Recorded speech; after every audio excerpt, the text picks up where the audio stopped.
বুকের বাম পাশে মনে হয় চাপ না, বুকের মাঝখানে ব্যথা বা চাপ, এমন চাপ যদি 20 কেজি ওজনের একটা পাথর আপনার বুকে চাপা দেয় তাহলে কেমন ওজন লাগবে, ভারী লাগবে না? মনে হয় একটা ভারী কিছু চাপ দিচ্ছে, এরকম চাপ অনুভব হবে।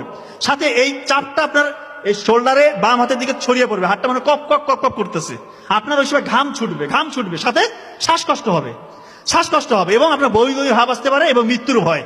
এই কয়েকটা ফিচার যদি আপনার থাকে আপনি কাল বিলম্ব করবেন না। যদি হাসপাতাল পাশে থাকে অবশ্যই হাসপাতাল নেবেন, কিন্তু অনেকের এরকম হয় যে হাসপাতাল একটু দূরে আছে। এই জন্য ওই WHO এবং আমেরিকান হার্ট ফাউন্ডেশন তারা বলছে প্রি হসপিটাল ম্যানেজমেন্ট বাসায় করতে পারবেন, খুব ইম্পর্টেন্ট। অ্যাসপিরিন, একটা ট্যাবলেট অ্যাসপিরিন 300 mg চিবিয়ে খেতে হবে, অ্যাসপিরিন চিবিয়ে খেতে হবে, ইনশাআল্লাহ তার 50% মৃত্যুর ঝুঁকি কমে আসলো। নাইট্রোগ্লিসারিন একটা হচ্ছে স্প্রে পাওয়া যায়, নাইট্রোগ্লিসারিন মার্কেটে বিভিন্ন নামে আছে, ওইটা জিহ্বার নিচে 2 চাপ দিতে হবে। আর একটা হচ্ছে অ্যাটরভাস্টাটিন গ্রুপের যে কোনো একটা ওষুধ 40 mg খাইতে হবে। আল্লাহ চাহে তো তার মৃত্যুর ঝুঁকি ইনশাআল্লাহ আপনি 70-80% বাসার মধ্যে কমে দিলেন, এরপর দ্রুত হাসপাতালে নিয়ে যেতে হবে। এটা প্রচার হবে সামনে, অবশ্যই আপনারা বারবার দেখে নেবেন। আচ্ছা মিডিয়ার ভাইরা প্লিজ, এটা খুবই ক্রুশিয়াল, খুবই ইম্পর্টেন্ট।